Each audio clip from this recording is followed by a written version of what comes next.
Hi everyone, my name is Oghenemarho, and I want to thank the Project Aristocrat Life Foundation for giving me this award. I am pleased to accept this award, and I want to use this medium to thank those who have supported me along the way, including my friends and my family. Did you know that 54% of college students who dropped out indicated that they dropped out because they could not balance work and school? Meaning that their finances got too low and they could not support themselves through school. On my last day of high school in 2018, I got a call from my success coach at the time, my college success coach, Mr. Cisneros. He called me and he said he needed my help working on a project. And I didn't know what that could have been because it was my last day of high school. And as a high school student, you want nothing more than to leave school. But I was getting a call to come into work on my last day of school, and I was really surprised.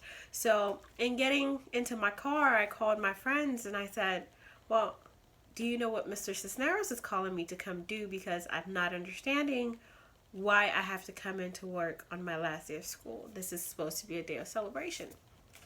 Well, they said something along the lines of, I don't think it's fair, but just go anyway. And I did. So I went in there and he met me by the door. And he said, oh, just have a seat. I'll be right back. Just start working on stuff. I have an appointment. I have a meeting to catch up with. I was like, okay. I was a little upset because that's not the agreement that we had. It's my last day of school. But I went in there, sat at the computer, and started working. Within 5 minutes, I was settled in and I was working. In the next 15 minutes, my life was going to change forever. Mr. Cisneros opened the door, and 5 gentlemen were walking behind him. 5 black gentlemen with black shirts on and a long white check in their hands, just walking through the door. At first I thought, oh, we're surprising someone in here, or maybe they're setting up for, I don't know, a presentation. And Mr. Cisneros goes, oh, hey, I'm Brenda. This is for you. Congratulations. And I'm looking and saying to myself, what's going on? I'm not understanding. They opened up the check and it had my name on it. I was dumbfounded, but amazed at the same time, because I never remembered applying for a scholarship or reaching out to people saying I needed money for school, but I did. And they presented it to me. At that time, I was going through making a decision to if I was going to go to school or not because the funds weren't available. Well, these gentlemen just offered it to me on a platter of gold. They handed me my first year's worth of funds to HBU.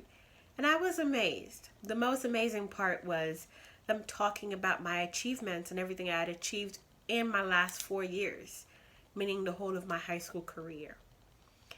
I was definitely amazed. It took a lot for me not to cry, but it was shocking.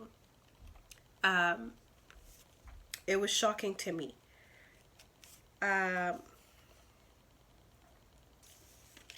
want to thank the Project Aristocrat Life Foundation for believing in me without meeting me first. It's a very huge amount of faith for you to believe so much in someone and you haven't met them first. I want to thank them for looking into my history to seeing that I had worked with different amounts of people, with hospitals and with communities, and these events shaped my life into molding me into who I am today. I worked with undeserved communities, I worked with hospitals, and I volunteered my time during all these 4 years to know people better in the community, to know healthcare, to know who people are, and it was evident that they saw that. I hope to continue in the footsteps of those who have come before me and leave a legacy for those who are behind me.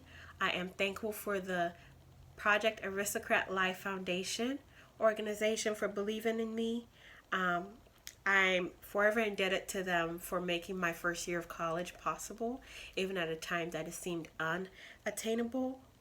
With this vote of confidence, I am able to move forward in life freely and know that my work in underserved communities is not in vain. I also want to plead to everyone who is working in a community or in a job where you are not seeing the rewards immediately as they're done. The reward will be evident. Jeremiah 29:11 says that God knows the plans that He has for you, plans for welfare and not for evil, to give you a future and a hope. Stand firm and continue the good work that you have been called to do. Thank you.